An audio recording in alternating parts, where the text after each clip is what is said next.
మహానటి సావిత్రి గురించి ఎంత చెప్పుకున్నా తక్కువే. ఆమె నటనను చూసిన వారెవ్వరైనా సరే ఆమె నటిస్తుంది అన్న భ్రమలో ఉండరు. అంతటి మహానటి. ఆనాడు ఈనాడు ఏనాడైనా సరే మహానటికి ఉన్నంత పాపులారిటీ ఏ నటికి లేదు. అంతటి మహానటి సావిత్రి హిట్ కాంబినేషన్ ఎవరు అన్న సంశయం అందరిలోనే ఉంది. తమిళనాట ఆమె భర్త జెమినీ గణేశన్ ఆమె హిట్ పెయిర్ అని తేల్చేశారు. సినిమాల్లో మాత్రమే ఆమెకి జెమినీ గణేశన్ హిట్ కాంబినేషన్, కానీ నిజ జీవితంలో ఆమె పాలిట పెద్ద విలన్. కానీ తెలుగునాట ఆమెకి సరైన జోడి ఎవరు అన్నలాంటి వాడితో అక్రమ సంబంధం అంటకడితే సావిత్రి ఏం చేసింది? ఈ విషయాల గురించి ఇప్పుడు మనం తెలుసుకుందాం. ఫ్రెండ్స్, ఈ వీడియో కనుక మీకు నచ్చుతుంది అనుకున్నట్లయితే తప్పనిసరిగా ఒక లైక్ చేయండి. మీరు చేసే ఆ ఒక్క లైక్ ఈ ఛానల్కి చాలా సపోర్ట్ చేస్తుందండి. ఈ ఛానల్ ఫస్ట్ టైం చూస్తున్న వారందరూ తప్పనిసరిగా సబ్స్క్రైబ్ చేసుకోండి. ఇలాంటి లేటెస్ట్ వీడియోలన్నీ మీ ముందుకు రావాలంటే పక్కనున్న బెల్ ఐకాన్ని ప్రెస్ చేయండి. ఈ వీడియో చివరి వరకు చూడండి, అప్పుడే మీకు పూర్తిగా అర్థమవుతుంది. మన మహానటికి తెలుగునాట సరైన జోడి అంటే ఎన్టీఆర్ అని కొందరు, కాదు ఏఎన్ఆర్ అని మరికొందరు అభిప్రాయపడ్డారు. నిజానికి ఆమె నట జీవితంలో జెమినీ గణేశన్ ఏఎన్ఆర్ కంటే ఎన్టీఆర్ తోనే అనుబంధం ఎక్కువగా ఉందని చెప్పవచ్చు. సావిత్రి గారు తొలిసారి తెరపై కనిపించిన చిత్రం సంసారం. 1950లో వచ్చిన ఈ సినిమాలో సావిత్రికి ఏకంగా ఏఎన్ఆర్ సరసన నాయికగా నటించే ఛాన్స్ దక్కింది. కానీ ఆమె కెమెరా ముందు తగని సిగ్గు ప్రదర్శించడంతో ఆ అవకాశం చేజేతులా చేజారింది. అందులోనే ఒక పాటలో హీరోయిన్ ఫ్రెండ్స్లో ఒకరిగా కొన్ని క్షణాల పాటు తెరపై కనిపించిందామె. ఈ చిత్రంలో ప్రధాన కథానాయకుడు ఎన్టీఆర్ గారు. ఇక ఎన్టీఆర్ను జానపద కథానాయకునిగా నిలిపిన పాతాళ భైరవి 1981లో రిలీజ్ అయ్యింది. అందులో రానంటే రానే రాను అంటూ సాగే ఒక బిట్ సాంగ్లో సావిత్రి నటించారు. ఆ సినిమా అనూహ్య విజయం సాధించి విజయ సంస్థను నిలబెట్టింది.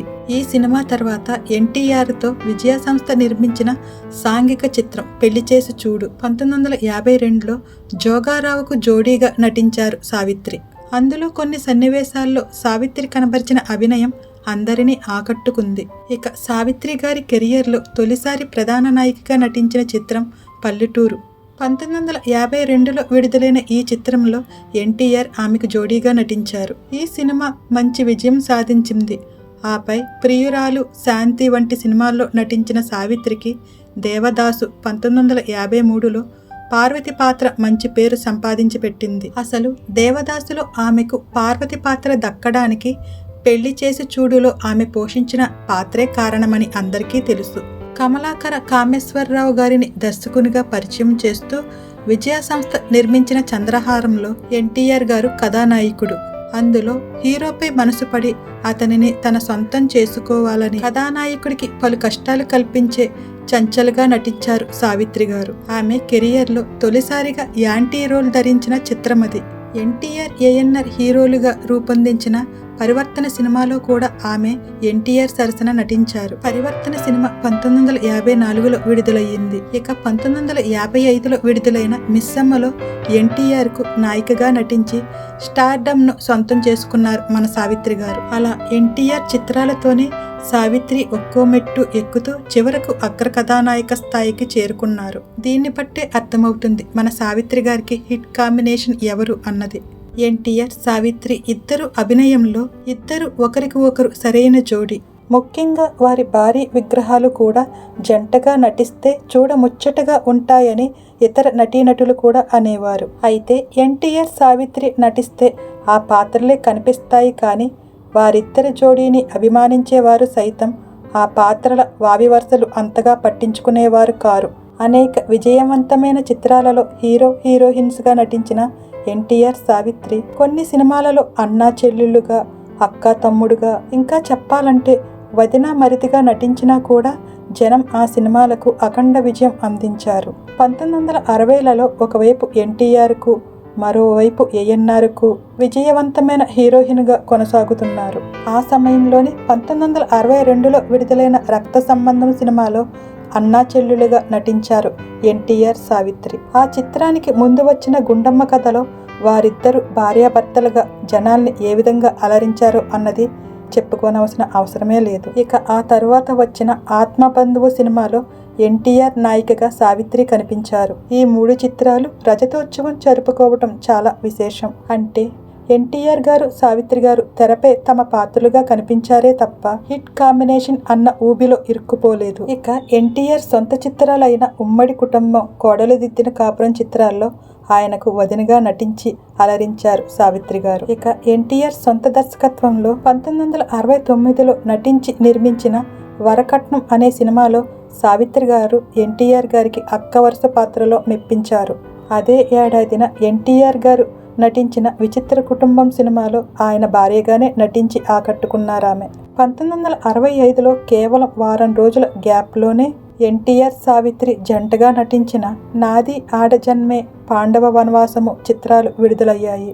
ఈ 2 సినిమాలు సిల్వర్ జూబ్లీ చేసుకోవడం చెప్పుకోదగ్గ విషయం. ఇక 1965వ సంవత్సరం దాటిన తర్వాత నుంచి సావిత్రి గారు బాగా బరువు పెరిగిపోయారు. దాంతో ఆమెతో అంతకుముందు పలు చిత్రాలలో నటించి విజయం సాధించిన హీరోలు సైతం జంటగా నటించడానికి అంతగా ఆసక్తి చూపించేవారు కాదు. ఆ సమయంలో కూడా ఎన్టీఆర్తో అనేక చిత్రాలలో కథానాయికగా నటించి సావిత్రి మెప్పించారు.